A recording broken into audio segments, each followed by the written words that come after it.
So normal lang po na dumidighay at umuutot yung ating baka.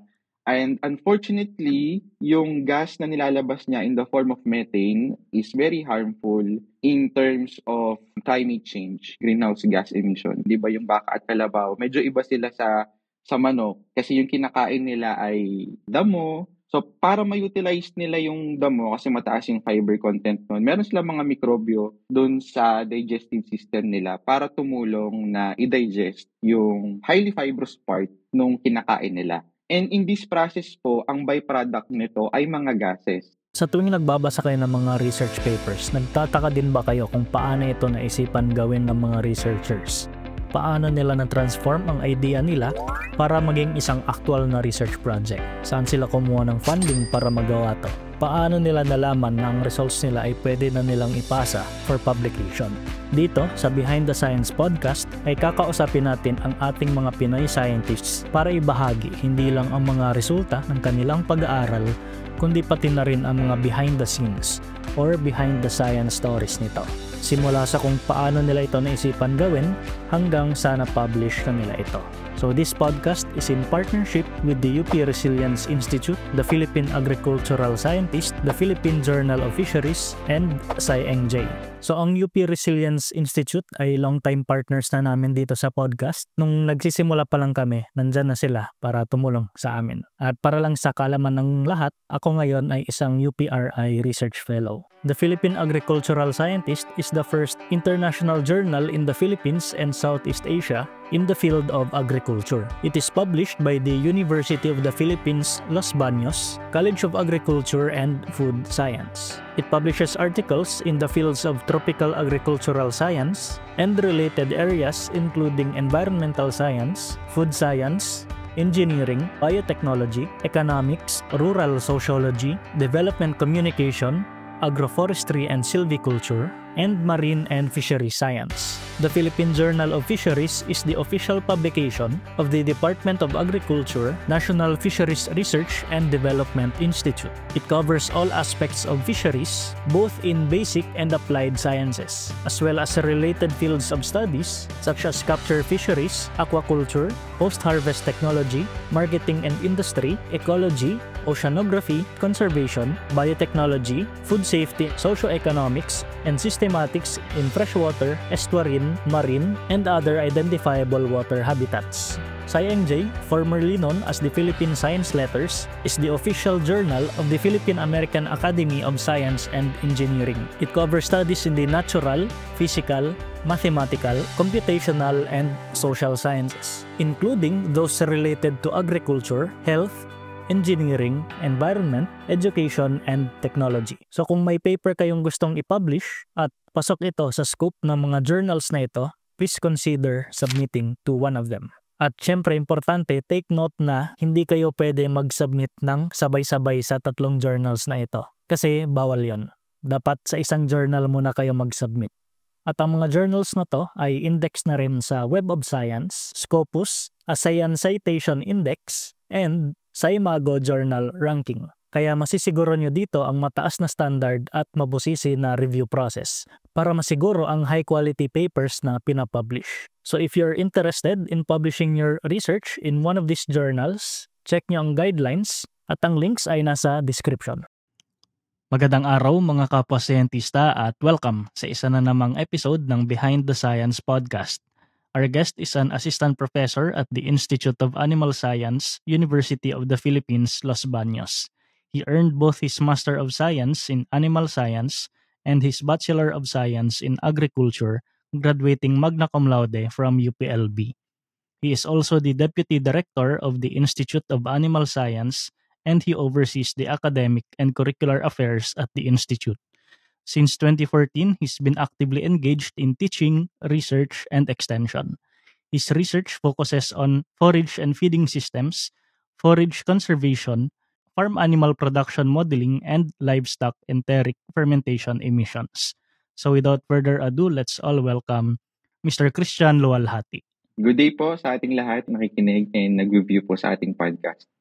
Ayun. So, welcome po sir sa podcast. And bago pala tayo magsimula, kung nag-enjoy kayo sa podcast namin at gusto nyo ang ginagawa namin dito, paki-like naman ang episode na ito at mag-subscribe na rin kayo sa social media platforms ng Behind the Science Podcast. So, makikita nyo kami sa Spotify, YouTube, Apple Podcast, and Facebook. So, ang topic natin ngayon, actually very interesting to na topic nung nabasa ko. Kasi titingnan natin yung effect ng probiotics sa kalabaw in terms of their growth, ang pag-absorb nila ng nutrients, at yung methane emission, which eventually may effect sa climate change, global warming. At ang paper pala na ito ay na-publish sa The Philippine Agricultural Scientist. And of course, bago natin yun pag-usapan, kilalanin muna natin ang ating guest. So sir, yung expertise niyo po ay animal science. Yes, sir. Ano po ang ibig sabihin ng animal science? Ano yung pinagkaiba niya sa ibang course tulad ng biology? Okay po. So, medyo related din po yung animal science sa biology, no? Pero yung biology po kasi is foundation science. Yung animal science naman, it's already applied. So, sa animal science po, ang focus namin doon ay mga domesticated animals na. And then, ang ultimate goal po nung animal science ay mag-alaga halimbawa ng baka, baboy, at manok para makakuha tayo din ng pagkain kagaya ng karne, gatas, at itlog. So, yun po yung difference ng dalawa. Pero, of course, yung science behind taking care of these animals actually comes from yung basic sciences, yung foundation sciences like biology. So yun lang po, under agriculture kasi, mas focus tayo dun sa mga animals na domesticate, pwede nating alagaan, at pwede nating maging source ng pagkain. Parang ano din pala, no? Parang fisheries din na application ng biology and then may agricultural Yes, sir. side din. Ayun. So bakit po yun ang napili niyong course na i-pursue nung college kayo? Okay po. Actually po, I was admitted in the UPLB under the BS Agricultural Economics program. That was 2010, year 2010. Tapos, nag-stay po ako doon sa program ng 1 year. Tapos, nag-shift ako sa BS Agriculture kasi yung BS Agriculture, yun po yung may major na animal science. So, yun po, nag-shift ako kasi during my stay dun sa agricultural economics, although since it's agricultural, nagtitake din kami ng mga agriculture course like ANSI, Animal Science, Crop Science, Soil Science. Pero mas leaning towards po talaga ako sa science-based discipline kasi yung agricultural economics kasi medyo social science siya. And also, meron ding parang problem dun sa scholarship kasi yung scholarship ko before wants me to take science-related courses. So yun po, from there, Anong nag-decide scholarship ako po to? mag-shift. DOST? DOST, sir. So sa DOST kasi dati, hindi pa classified no, as science-based yung agricultural economics. Pero I think now ay in-honor na rin nila yun as science-based. So, dahil dun sa conflict na yun, nag-shift po ako at nag-take po ako ng BS Agriculture.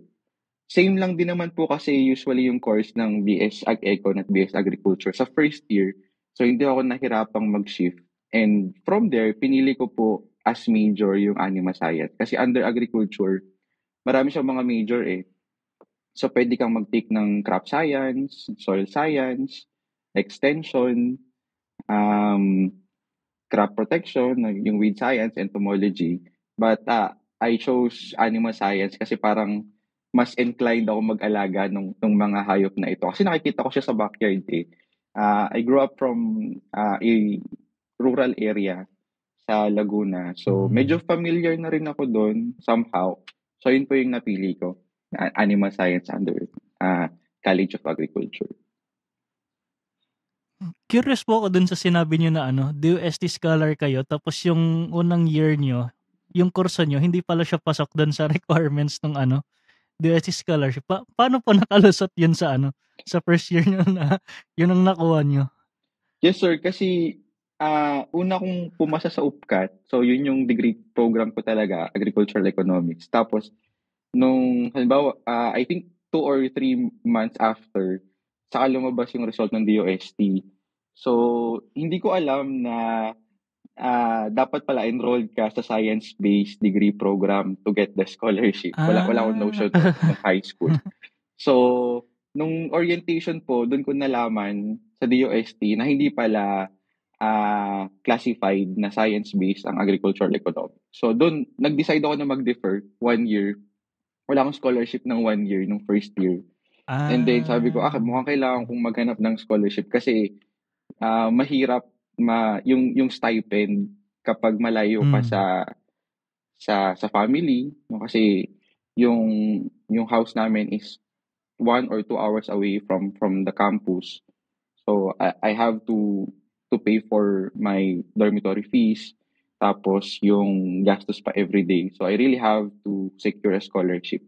That's when I chose to shift from BS Ag Econ to BSA. Pinayagan naman po. So for 3 years, DOST scholar ako. At natapos ko naman yung degree program ng BS Agriculture. Tapos yung first year, yun lang yung walang scholarship. Opo, wala siyang scholarship. Ngayon ko lang narinig na may ganyang case pala na nangyayari.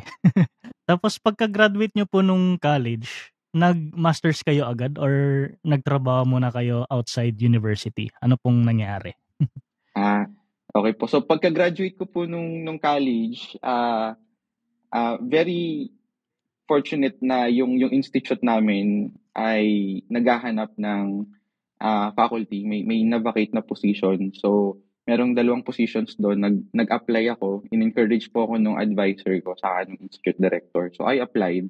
And then na-accept naman po, fortunately. So after graduation, nagtrabaho na agad ako sa UPLB. And then after a year, nag-take na rin po ako ng graduate courses under the MS Animal Science program.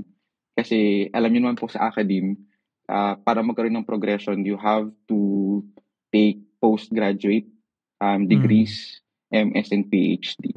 And of course, very helpful naman po siya kasi in our case, we are teaching and we are doing research, and it will really help us to develop in this field. So yun po, dire-diretso siya after graduation. Trabaho na ako sa UPLB, and then after a year, nag-MS na rin po ako. Ang galing. May 1 year pa na gap kasi yung napapansin ko ngayon, parang yung iba na recent grads tapos may hiring na instructor position at the same time na pagtuturo sinasabay na yung pagma-masters agad. Wala yung may after 1 year parang sabay na agad ginagawa. Opo, yung program po kasi na yun ay for teaching fellow or teaching associate. So habang nagtuturo po sila, required talaga sila na mag-take ng graduate program kasi yun po yung magsusustento sa kanila yung parang yung service. Yun yung magiging scholarship nila. So while they are teaching dun sa institute, libre sila nakakapag-aral, tapos yun po, may sweldo sila during each and every semester na nagsiserve sila as instructor or faculty. In my case naman po kasi parang nung sa amin before, kailangan ka munang mag-serve for 1 year para maka-avail ka ng scholarship. Pwede naman pong mag-take ka na agad ng graduate program, pero for the first year, I think kailangan mo muna siyang bayaran. So we opted to postpone yung graduate study for a year. Parang service mo dun sa institute, and then after that, pwede ka na mag-avail nung reduced fee para walang bayad sa graduate program. Madami po ba yung kumukuha ng animal science na specialization dyan sa LB? Naku, opo. Medyo in demand yung animal science. Medyo nakaka-relate sila kasi parang ang notion ng mga student na nagme-major sa aming field ay syempre nakaka-interact sila sa animals, unlike for plants, no? Kita nila yung emotion, halimbawa pag inaalagaan, di ba? And somehow parang tinitreat nila as pet. So mas relatable yung animal science. Kaya marami din yung na-engganyo na student on our field. And also sa MS din po, marami din nag-animal science kasi nandun yung industry, yung feeds industry, pag-aalaga ng baboy, saka ng manok. So malaking industriya po yan sa labas. So mostly sa graduate school po ng UPLB, mataas yung percentage ng students na nagtitake ng MS Animal Science. Ano po yung unang subject na tinuro nyo sa college? Yung unang subject po ay, yun po ay foundation ng animal science. ANSI 1 pa siya kasi nagbago na po kami ng curriculum ngayon, no, because of K-12. So ngayon, ang tawag na sa kanya is Agri 21. Pero before, in 2014, 11, 10 years ago, ANSI 1 po yung tawag doon. So yun yung foundation in animal science. So yun po yung nagtuturo kami about animal nutrition, animal physiology, products and processing, saka animal breeding. Yun po yung foundation ng animal science. 10 years ago, may Facebook group sa yung mga taga-UP 10 years ago na nag-share sila ng mga experience nila nung yung first day of class na pinagtitripan sila ng mga professor or instructor na for example, hintayin na matapos yung grace period, magtatanggap na student, tapos magpapakilala na instructor. Kayo po ba, may ginawa din kayo na mga ganong gimmick? Mukhang wala naman pong nangyari sa akin ganun. Hindi ko siya ginawa sa klase ko. Pero na-experience ko po yun sa isang klase namin sa, I think sa physics ito eh. So, yung prof namin, kasi bago din siya, fresh grad din siya. So, parang nagpanggap din siya as our classmate. Tapos siguro naghahanap kami after 15 to 20 minutes. Yun pala, yung nakaupo doon ay yung instructor pala namin. Tapos, doon na po siya nagpakilala na siya pala yung teacher. So, na-experience ko po siya. Pero, hindi ko siya nagawa. Medyo, yun po. Ayun. So, medyo nakilala na natin si Sir Christian. Siguro, pag-usapan naman natin yung naging research niya. So, ang title nito ay Effects on Probiotic Supplementation on Growth Performance, Nutrient Digestibility, and Enteric Methane Emission of Growing Dairy Buffaloes, Bubalus bubalis, L. Ano pa yung L dun sa dulo? Sa scientific name po yun eh. So parang nagpa-verify po kami. So yun po yung suggested for the scientific name of our buffalo. I think it's Linnaeus. If I'm not mistaken. Okay. Linnaeus as in yung father of taxonomy? Opo. So parang kasi sa journal, required na i-verify yung scientific name. So yun po yung lumabas nung nag-inquire po kami sa College of Forestry. And so dito po, can you explain what is this paper all about? Can you explain it in one sentence po muna? Okay po. Medyo mahirap yun, no? Kasi ang daming pages nung aming output. Pero yung research po namin, ang objective niya ay makahanap ng intervention kung saan mapapababa namin yung methane production nung animal na inaalagaan natin. Kasi alam naman natin, yung methane is an example of greenhouse gas. So naisip po namin na gumawa ng intervention in terms of feeding our animals. Nagbigay kami ng feed additive in the form of microbial supplement or probiotic. So pinakain namin siya, then tiningnan namin kung may effect po ba yung pagpapakain sa growth, kung lumalaki ba siya, digestibility ng nutrients, kung marami bang nutrients na digest, at of course, dun sa production ng methane. And we found out na merong trend na nangyayari kapag tumataas yung pagbibigay namin ng probiotics, may posibilidad na bumaba yung methane. And then, nakita din namin yung mga nutrients that are closely associated to methane production. Ito yung mga nutrients na pag pinakain mo, posibleng mapataas yung methane production ng animal. So from there, nag-develop din kami ng models para mabilis ma-estimate yung methane production ng animal at pwedeng makatulong sa atin, sa mga farmers, para ma-strategize, no, in a way, habang nag-aalaga tayo ng baka at kalabaw, mababa pa rin yung production ng methane at hindi tayo makakasira dun sa environment natin, which is very timely. Kasi right now, 'di ba, ang daming pumapasok na bagyo. Yung mga weather patterns is very unpredictable. So it's a very timely issue. Yun po. Kapag sinabing methane emission, ito yung pag-utot or pagdighay ng mga ano, 'di ba, sir? Ng mga kalabaw at baka. Kasi naalala ko may time na may nag-viral na ano, ganong video sa internet na ano, malaki yung contribution ng pag-utot ng mga nitong mga baka at kalabaw sa climate. So yun yung ibig sabihin nun.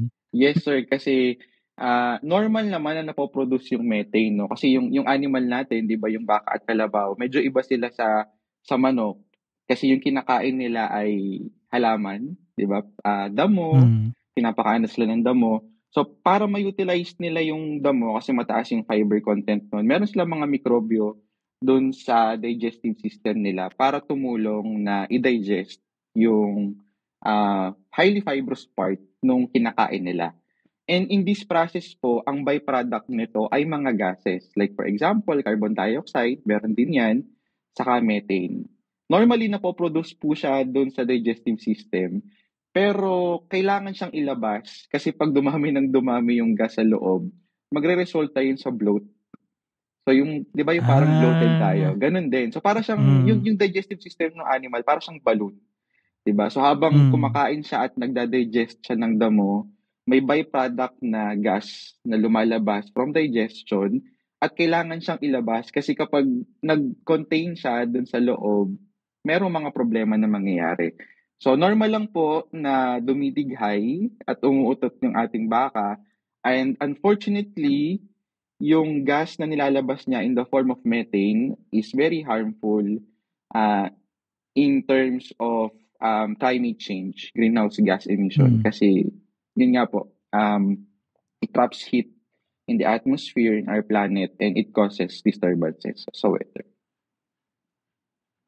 Nabanggit niyo, sir, na ano, nagiging bloated yung kalabaw or mga baka.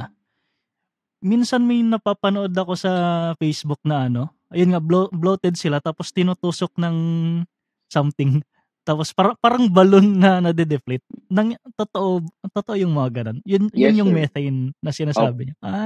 Although halo-halo na po yun, no? Kasi minsan po, yung nabanggit ko kanina yung bloat, yung condition na yun ay nangyayari kapag nahihirapan yung animal natin na ilabas yung hangin dun sa digestive system.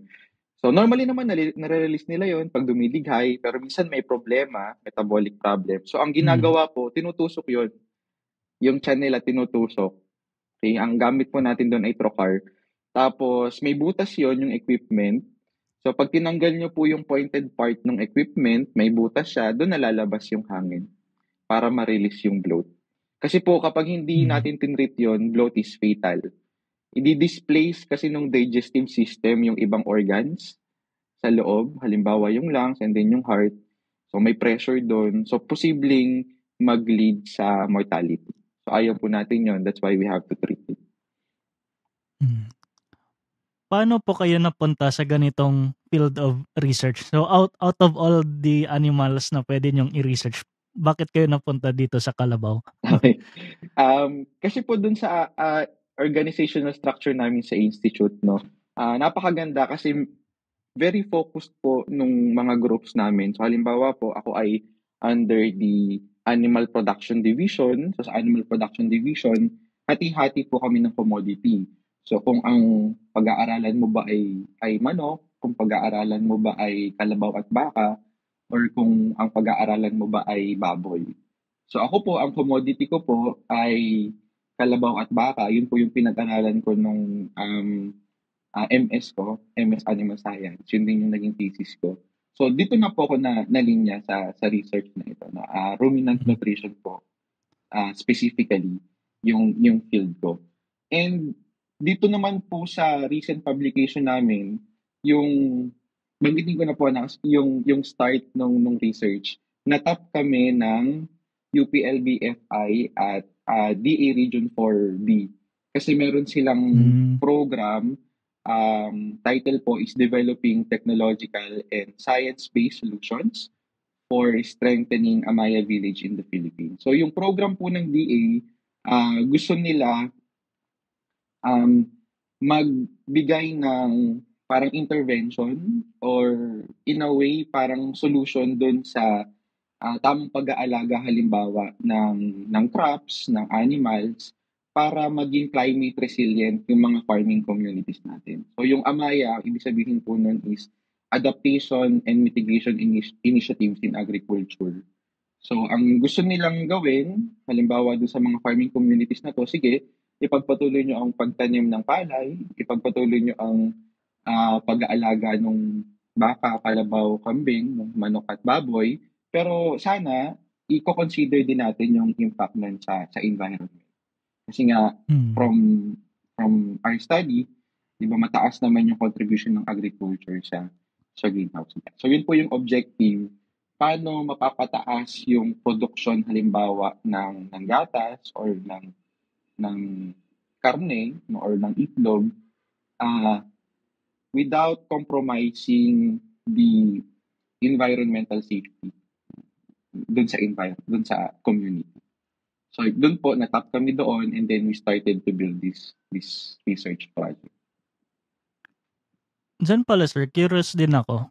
So yung methane emission na ito na nakaka-affect sa climate, limited lang siya dun sa cattle na like yung baka at kalabaw, hindi siya nangyayari sa ibang hayop na tulad ng baboy, kambing, manok. Okay po. So magandang tanong po yan kasi yung baboy at manok, iba po kasi yung digestive system nila. So kung mapapansin natin, kung nag-aalaga kayo ng baboy at manok siguro sa bahay, kung meron kayong farm, ang mostly pinapakain natin sa kanila ay concentrate, yung feeds na nabibili natin sa market. Diba? So, iba po yung digestive system nila. So, hindi talaga sila nagre-release ng madaming concentration ng methane. Meron po yung production kapag nasa manure na, yung mga poop nila. So, meron din yung methane production. Pero iba siya compared sa ating mga kalabaw at kambing. Kasi nga, yung panunaw nila, merong mikrobyo. At yung mikrobyo na nandun, yung tumutulong sa pagtunaw ng damo, siya actually yung nagpo-produce ng methane. So dahil po doon, although meron din production sa baboy at manok, mas mataas ang contribution ng kalabaw at baka in terms of methane production. And yung methane po kasi, it's a very potent greenhouse gas. Based on studies, it's 25 times more potent than carbon dioxide in a way kasi mas mataas yung nare-retain niyang heat sa atmosphere compared sa carbon dioxide. So kaya mostly yung mga research po under this field is targeting the mitigation of methane kasi nga mas potent siya as compared to other gases. For this study po, ano yung naging methodology nyo to para i-quantify yung mga methane emission tapos yung pagpakain nyo ng probiotics. So can you share po ano yung methodology ng study na to? Yung under the program of the Department of Agriculture Region 4B, under component 5 po kami kasi maraming components yung agriculture So pwede kang gumawa ng solusyon sa crops, particularly yung rice kasi siya yung number 1 contributor sa greenhouse gas under crops. Yung livestock naman po kami, yung baka at kalabaw. So under component 5, ang title po ng research project namin ay Capacity Building for Greenhouse Gas Inventory in Livestock Enteric Fermentation Emission. So ang partner po namin dito ay mga scientists from PCC. So doon rin namin ginawa ano yung PCC? yung Philippine Carabao Center, sir. Under the Department of Agriculture din siya. Philippine Carabao Center. Doon din namin ginawa yung research project sa PCC. So nag-collaborate po kami, nag-isip kami ng intervention in terms of feeding kung saan pwedeng mapababa yung methane emission ng mga alaga naming baka at kalabaw. At naisip namin na gumamit ng probiotics. So kasi yun na rin yung track ng ibang research sa PCC, yung paggamit ng probiotics. And doon sa mga previous studies nila, nakita nila na maganda yung result sa production performance. Halimbawa, pag nagpakain ako ng probiotic, mas mabilis lumaki yung kalabaw nila Parang gano'n. Maganda Mm. yung effect dun sa kalabaw. So, in our case, ang naisip namin, ang hypothesis namin, siguro kapag nagpakain kami ng probiotic, mas mabilis yung digestion, mas efficient yung digestion. So, siguro mas mabilis yung paglaki ng alaga natin 'pag nagpakain tayo. And in a way, yung probiotic kasi yun po ay 'di ba 'pag naririnig natin sa advertisement, meron siyang good bacteria. So, Oo. parang, pinapaganda niya yung population ng good bacteria dun sa digestive tract ng ating alaga. So, parang nagkakaroon ng competitive exclusion. Halimbawa, bumababa yung populasyon ng mga mikrobyo na nagpo-produce ng methane. So, in a way, bumababa din yung production ng methane kasi nga dumadami yung good Mm. bacteria doon sa loob ng tiyan. So, parang yun po yung naging hypothesis namin. Kung gumanda yung population ng mikrobyo, posibleng bumaba yung production ng methane, and gumanda yung performance ng animal namin kasi nga mataas yung digestibility. So ang naisip po namin, magpapakain po kami ng probiotic for 4 times. Medyo mahaba yung experiment for a feeding trial kasi we have to replicate this 4 times. Yun po yung experimental Hmm, design okey. namin, 4 periods. Kasi Hmm. yung medyo limiting yung aming ginamit na equipment to measure methane.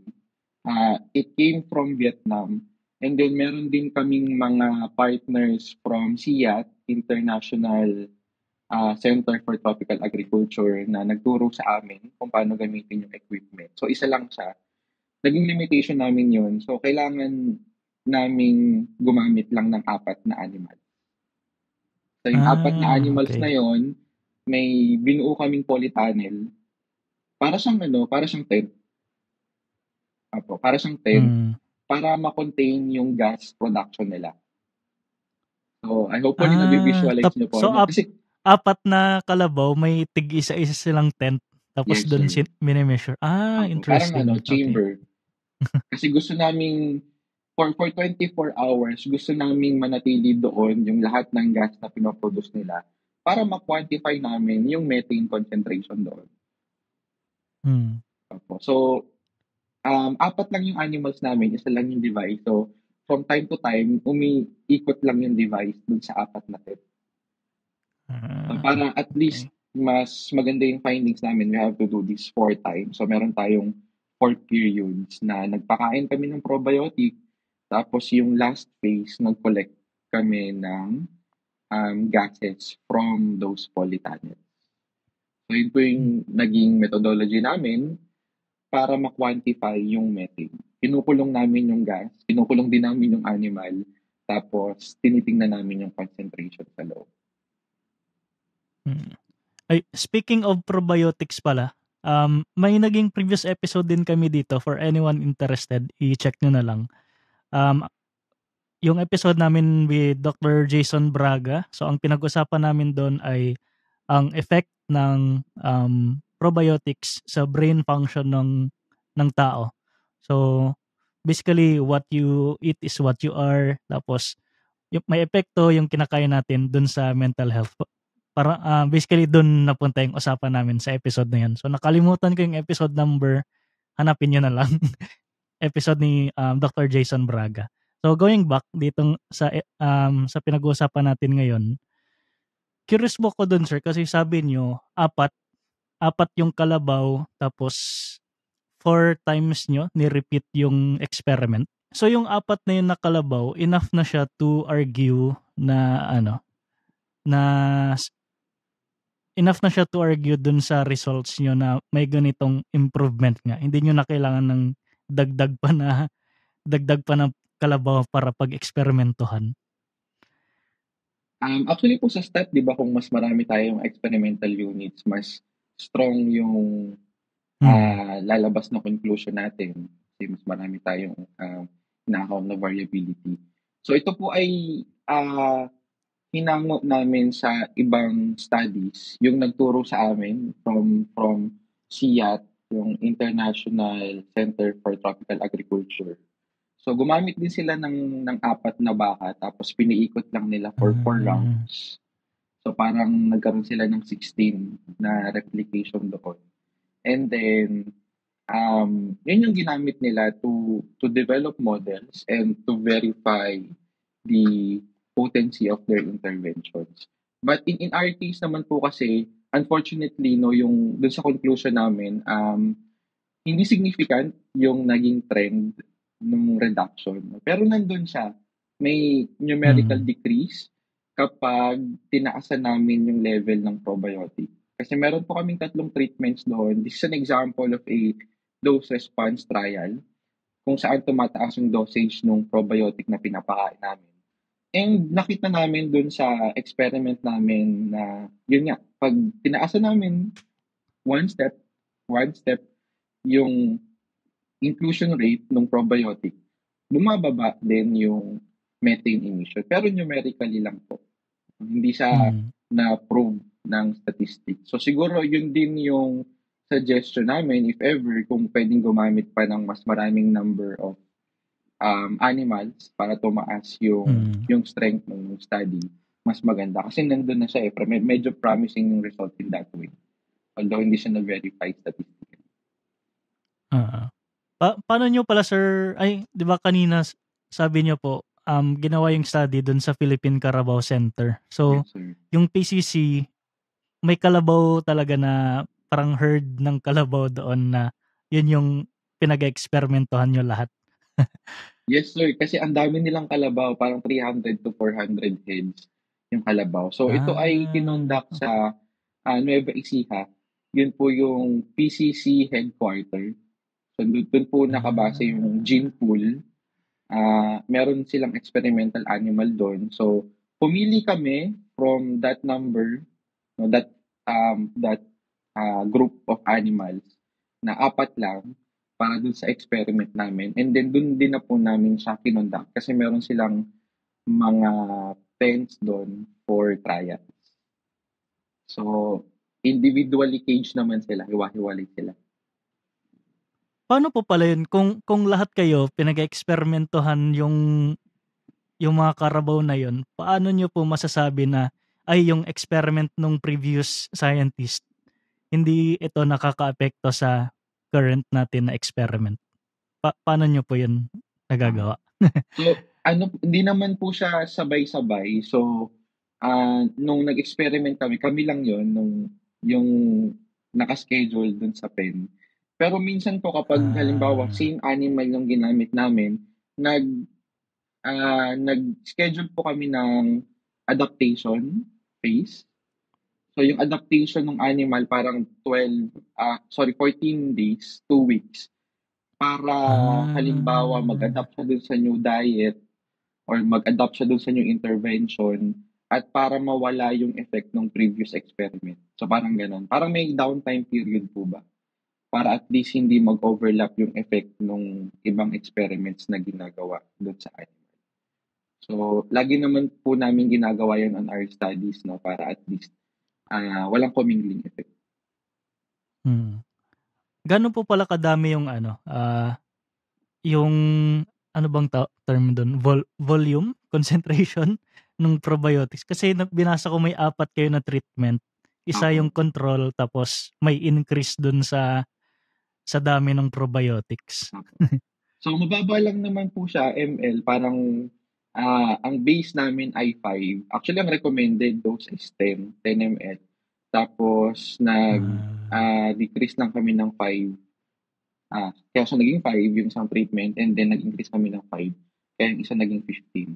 So, parang 0, 5, 10, 15. Tapos, hinahalo po namin siya sa concentrate dun sa feeds. Kasi gustong-gusto ng kalabaw yung feeds. Yung binibili natin sa market.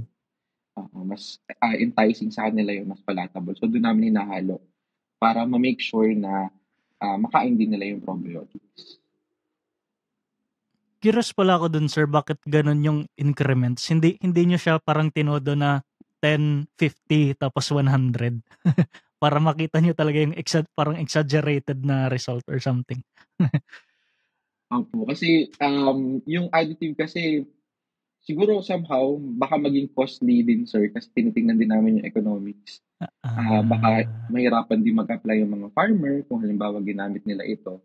And then from their previous okay. trial din kasi po, nakita nila, yung mga PCC scientists, nakita nila na may effect sa growth performance ng mga kalabaw kapag itong level yung pinakain nila.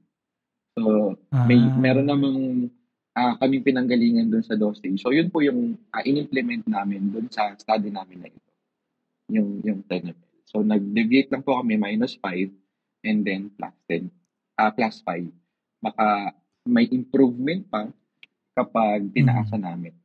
Yun po, yung naging decision namin. But nag-top up kami dun sa mga ganong treatments. mm. Sabagay after some point parang magkakaroon ka din ng limit dun sa ano, dun sa improvement nung Yes, growth. sir. So Magpa-plateau din parang siya hindi mo eh. rin oo, so hindi mo rin talaga siya puwedeng tawag nun, i-assume na the more i-feed mo yung probiotics mas Mm. mag-i-improve kasi magpa-plateau din siya. Interesting.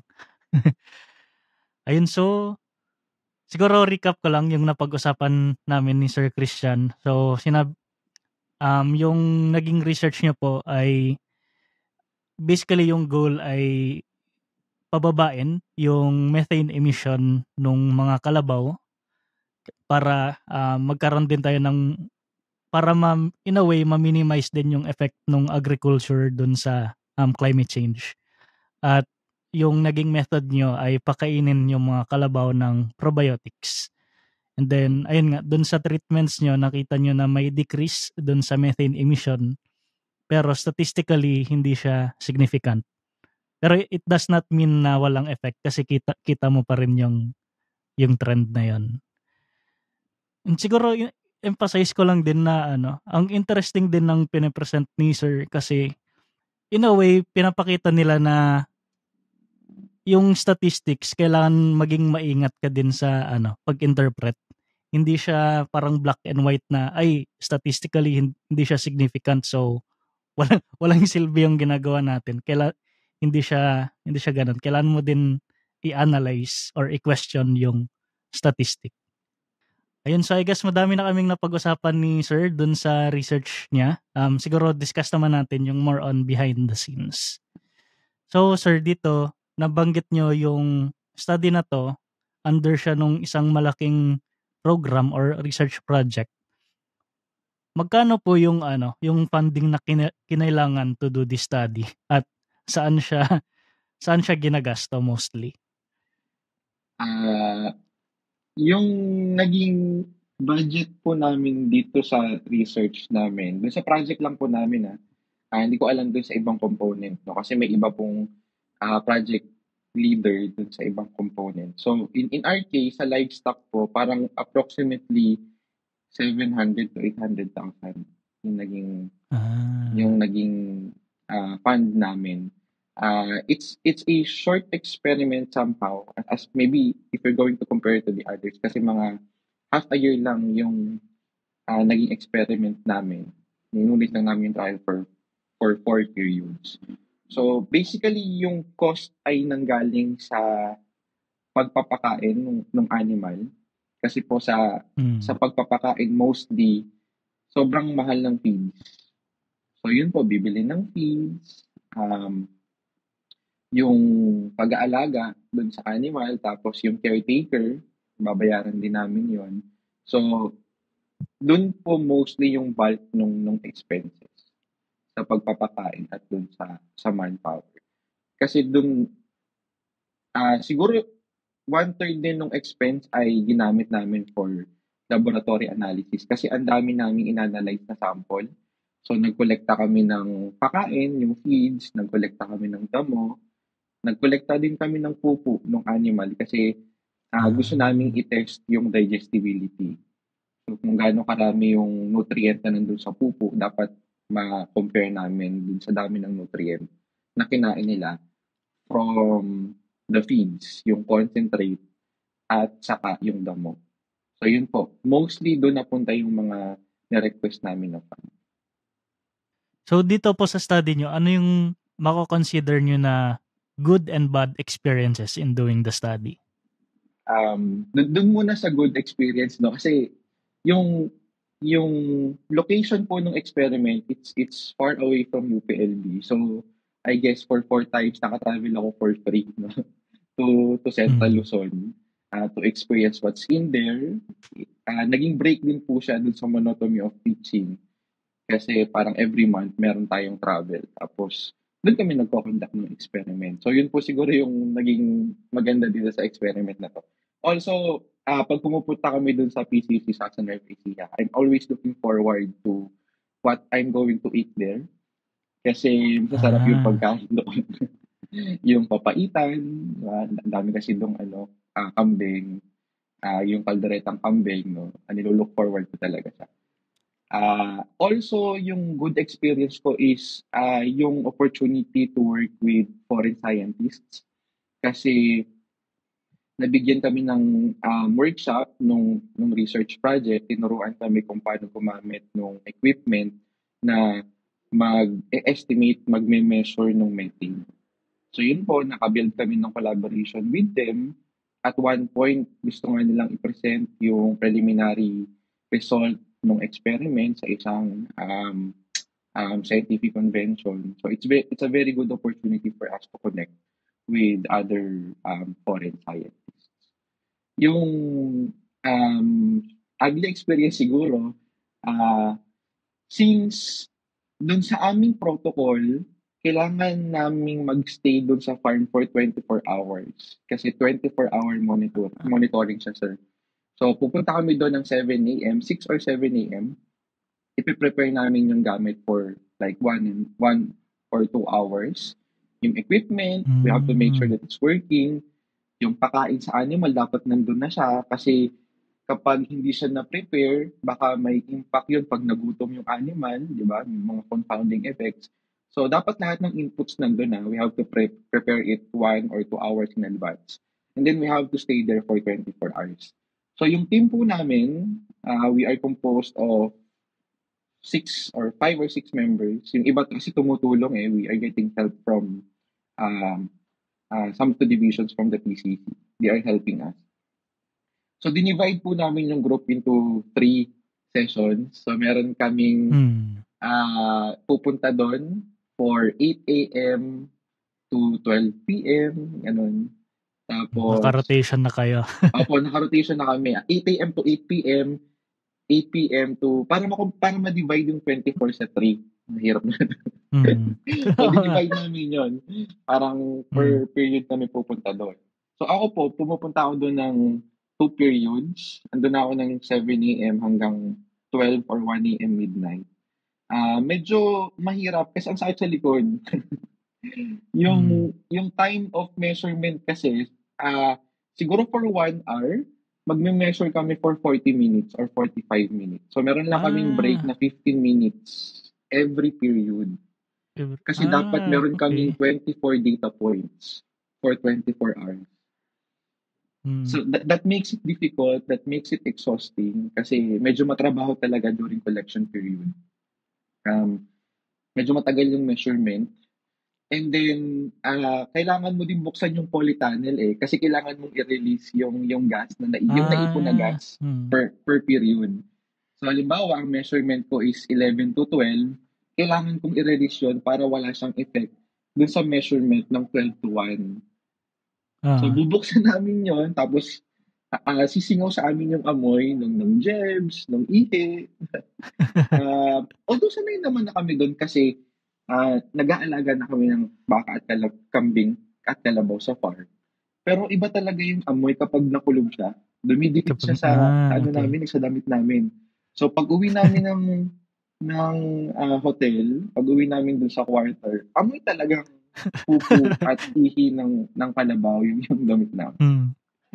And then, medyo malayo kasi yung quarter ko. So, umuwi ako ng 1 a.m. or 2 a.m. So, meron naman shuttle paghatid, pagbalik doon sa quarter. Yun lang kasi, mag-isa lang ako doon sa hotel. Malaki yung hotel, tapos mag-isa lang. So, medyo nakakatakot din yung experience. So, ganun, halo-halo na siya. Hindi ko na pinapansin kasi pagod na ako doon sa measure. So, kung meron man lumabas niyan, bahala ka na. Basta matutulog ako. So, yun po yung naging experience namin. Masaya siya, nakakapagod.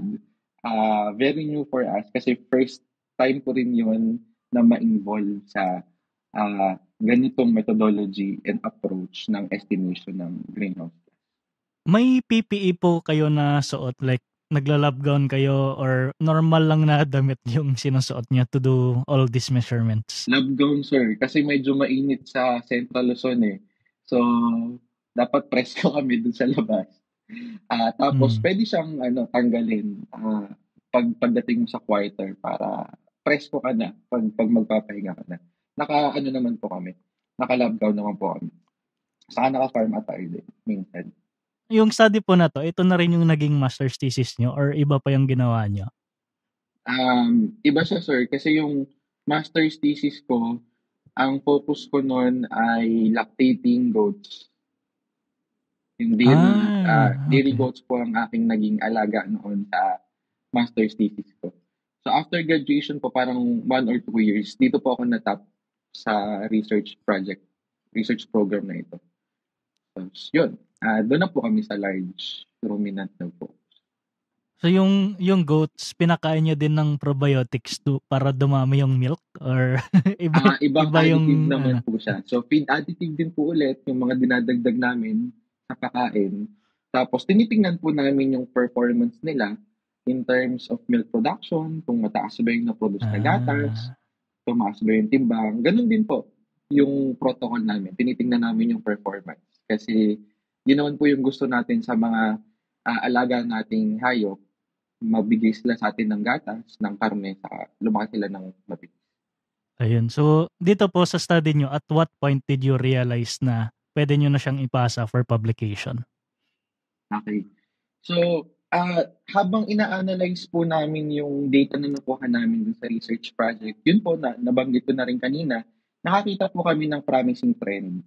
Ito po yung expected namin talaga na kapag tinaasan pa namin yung level of probiotics doon sa diet ng aming kalabaw, ay bababa yung methane production, which is true from what we've observed. Yun nga lang, kapag nung sinubject na namin siya sa statistical analysis, walang significant change. Pero makikita nyo po doon sa graph na nandun yung trend. Posible siya. It's promising. And then, nung tiningnan po namin yung digestibility ng iba't ibang nutrients, halimbawa yung protein, iba yung fiber, kung familiar po tayo doon, tiningnan din namin po siya, kaya nag-perform kami ng digestibility study. Ano sa mga nutrient na ito yung mas mataas ang influence sa methane emission? So doon po, nakita namin na siguro kapag protein at fiber rich yung pinapakain natin sa mga alaga natin, mas mataas ang chance na mag-produce sila ng methane. So from there, nag-develop po kami ng model, mathematical model, para ma-estimate natin yung posibleng methane production kapag ganito yung level of nutrients na pinapakain natin doon sa mga alaga. And ito naman po ay ina-advise ng IPCC, ng Intergovernmental Panel on Climate Change. So meron po silang iba't ibang tiers, Tier 1, Tier 2, Tier 3. Yung po ay nagbibigay sa atin ng estimation kung paano natin malalaman yung level of greenhouse gas emission doon sa ating area or doon sa ating farm. Kasi nga, medyo sophisticated eh. Kailangan mong gumamit ng equipment, di ba? Kailangan mong gumamit ng laboratory equipment para makuha yung concentration ng mga greenhouse gas na to. Pero pag nag-develop ka ng model at meron ka ng data, halimbawa, gano'ng karami yung protein, gano'ng karami yung kinakain ng baka, so mas mabilis po nating ma-estimate yung posibleng methane production ng mga alaga natin. At from there, pwede tayong mag-strategize kung tama ba yung pinapakain ko, nako-convert ba nung alaga ko yung pinapakain ko into something better, which is halimbawa yung gatas o yung karne, hindi ba siya nagiging waste, hindi ba siya nagiging methane na nakakasira sa environment. So parang ganun po yung mga decision na pwedeng implement ng mga farmer natin pag nakita nila yung mga model namin from our research project. So, nung nakita po namin yung mga model at yung trend na yun, so, nasabi nung team na, sige, baka pwede natin itong i-publish, i-send sa PAS. Sa PAS po kami nag-publish. And true enough, ito po, na-approve siya and na-publish siya recently sa recent issue ng PAS. Ayun, so halos 1 hour na rin po tayo. Magra-wrap up na po tayo. So ano po yung ma-advise nyo sa mga aspiring researchers? Ayan. Okay, so medyo mahirap po ang research, no? Kasi as it says, research, no? Paulit-ulit siya. Hindi gumagana lagi yung plano na kinonceptualize natin. So, there will always be a stumbling block kung saan kailangan mong solusyonan or i-troubleshoot. And for me, it makes it more interesting kasi hindi siya boring. Para siyang puzzle. So, meron kang problema na susolusyonan. Kailangan mong maging ingenious dun sa mga solusyon mo. And from there, dun sa mga problems na yon, pwede ka rin makapulot ng something new. Mga ideas and creative ideas na masusustain yung love mo for science. Kaya siguro po ito yung naging track na gusto ko kasi it doesn't bore me. I'm also a bookworm. No? I'm into reading. So gusto ko po yung mga puzzle and challenges na nabibigay kapag nagto-troubleshoot kami ng problem sa mga experiment namin. And kapag nag-work yung mga solusyon na naisip mo, di ba, it's very fulfilling. Parang may sense of fulfillment na, okay, yung mga naisip ko palang paraan ay mag-work. Ma-apply ko pala siya in real life. So, yun po. Siguro yun yung naging doon ko na-affirm yung passion ko sa science at sa research. And then also, I suggest na you surround yourself with mentors and colleagues who inspire you. Kasi yung group po namin, very, very organized and supportive and helping yung group namin, particularly yung mga mentors namin. Kasi yung mga mentors namin, yan yung mga legend dun sa field, mga academicians, mga professors. So nakikita namin sila at work.